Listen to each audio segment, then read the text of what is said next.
खास करके कांग्रेस के सदस्यों द्वारा जो व्यवहार आज सदन में हुआ है वो अपने आप में मुझे लगता है भारत के सदन के इतिहास में पहले कभी नहीं हुआ होगा। जब माननीय गृह मंत्री जी संविधान 130वां संशोधन विधेयक 2025 उसे पटल पर रख रहे थे, उस समय जिस प्रकार का व्यवहार किया गया, जिस प्रकार से बिल की प्रतियों को फाड़ करके विपक्ष ने फेंका, जिस प्रकार से पीठासीन हमारे स्पीकर के तरफ सदस्य ऑपोजिशन के बढ़े, उन्हें इंटिमिडेट, उनकी तरफ लपकने की कोशिश की गई और माननीय गृह मंत्री जी के चेयर की तरफ लपकने की कोशिश की गई, उनके ऊपर कागज, ये बिल के प्रति को फाड़ के फेंका गया, वो आज हम सबने देखा है।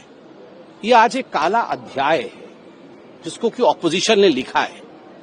और किस लिए किया है ये परिश्रम जो ऑपोजिशन ने किया है काला अध्याय लिखने के लिए, किस लिए किया है? करप्शन को और भ्रष्टाचार को बचाने के लिए किया है। आप बताइए, ये जो संविधान संशोधन है जिसको आज माननीय गृह मंत्री पटल पर रख रहे थे, इसका ध्येय क्या है? इसका एक लाइन में ध्येय है कि जेल से रहकर सरकार नहीं चलाई जा सकती है। जो भी व्यक्ति, चाहे वो प्रधानमंत्री हो, चाहे वो यूनियन मिनिस्टर्स हो, चाहे वो स्टेट के मुख्यमंत्री हो, चाहे वो स्टेट के मिनिस्टर्स हो, यदि वो जेल में बंद हैं, 30 दिन तक जेल से वो सरकार नहीं चला सकते हैं, 30 दिन के अंदर उन्हें कोई रिलीफ नहीं मिलता है तो वो सरकार नहीं चला सकते जेल से। देखिए, इसमें सबसे बड़ी बात है, माननीय प्रधानमंत्री जी ने अपने ऑफिस को भी नहीं बचाया है।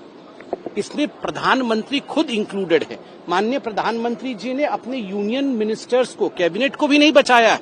यूनियन कैबिनेट भी इंक्लूडेड है। याद करिए, जब इसी प्रकार का एक बिल इंदिरा जी लेकर आई थी तो उसमें स्पष्ट रूप से लिखा गया था कि the prime minister's office, the president's office, vice president office, आप इनके ऊपर केस नहीं कर सकते। बाकी लोगों के ऊपर केस कर सकते हैं, मगर इन पदों के ऊपर, प्रेसिडेंट के ऊपर, प्राइम मिनिस्टर के ऊपर केस नहीं कर सकते हैं। मतलब इंदिरा जी ने और कांग्रेस पार्टी ने अपने आप को बचाने के लिए रास्ता बनाया था, मगर बाकियों के लिए बिल लाया। यहां पर प्रधानमंत्री भी जुड़े हुए हैं, यूनियन मिनिस्टर्स भी जुड़े हुए हैं, स्टेट मिनिस्टर और स्टेट के मुख्यमंत्री। अब देखिए, लालू प्रसाद यादव जी को बचाने के लिए मनमोहन सिंह जी एक ऑर्डिनेंस लेकर आए थे और राहुल गांधी का उस समय का रवैया क्या था आप याद करिए। प्रेस क्लब ऑफ इंडिया में बैठ करके उन्होंने उस ऑर्डिनेंस के कागज को फाड़ करके इस प्रकार से हवा में उछाला था कि मैं तो भ्रष्टाचार के खिलाफ हूं और कोई भी भ्रष्टाचारी व्यक्ति जेल से सरकार नहीं चलाना चाहिए। उस समय के रवैये और आपके रवैये में आज भी कागज फाड़ के फेंका है, और कागज फाड़ के क्या फेंका है कि जेल से सरकार चलनी चाहिए। ये जो हिपोक्रेसी है, ये जो दो तरीके का सोच है, पहले की सोच दिखावा और अब असलियत, यह हिंदुस्तान देख रहा है। दूसरा विषय मैं कहना चाहता हूं, लालू प्रसाद यादव जी को भी जेल हुआ, उन्होंने भी इस्तीफा दिया। उस समय से आप देखिए, जितने भी लोगों को जेल हुआ, जो माननीय मुख्यमंत्री थे, जो बड़े पदों पर आसीन रहे हैं, उन सबने इस्तीफा दिया। मगर कुछ महीनों पहले दिल्ली में आपने देखा 2 लोग ऐसे थे जिनको जेल हुआ और जेल से रहकर उन्होंने सरकार चलाई, इस्तीफा नहीं दिया।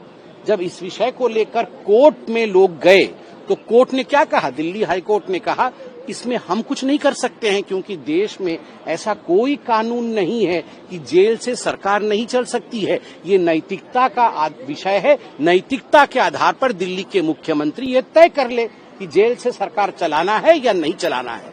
आज देश से हम पूछते हैं कि नैतिकता क्या है? क्या देश जेल से चल सकती है? नहीं चल सकती है। यही ये विधेयक कहता है, जिसको फाड़ करके हमारे स्पीकर के साथ दुर्व्यवहार करने की कोशिश की गई।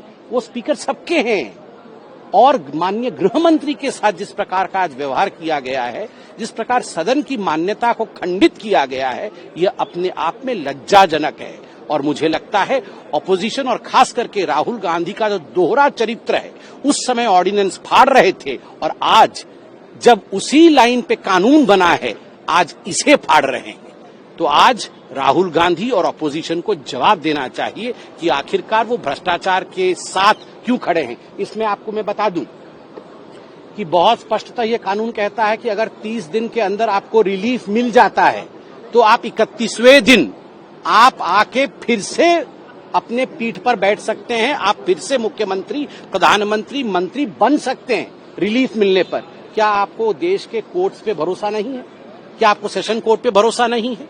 क्या आपको भरोसा नहीं है हाई कोर्ट पे? क्या आपको भरोसा नहीं है सुप्रीम कोर्ट पे? क्या आपको लगता है कि सुप्रीम कोर्ट अगर आपको लगता है कि आपका अरेस्ट गलत तरीके से हुआ है तो क्या उस पे स्टे नहीं लिया जा सकता? क्या आपको बेल नहीं मिल सकती है? क्या हाई कोर्ट आपको स्टे नहीं दे सकती है? क्या एफआईआर स्क्वैश नहीं हो सकता है अगर आपको लगता है आपके साथ पक्षपात हुआ है? क्यों आप देश के कोर्ट पर भरोसा नहीं करते हैं? आप किसी पे भरोसा नहीं करते हैं क्योंकि आप भ्रष्टाचारियों को बचाना चाहते हैं। यह देश कभी नहीं सहेगा। ये नैतिकता का विषय है, नैतिकता की लड़ाई है। आप कागज फाड़िए या कुछ भी फाड़िए, देश नैतिकता को फाड़ने नहीं देगा। Subscribe to One India and never miss an update. Download the One India app now.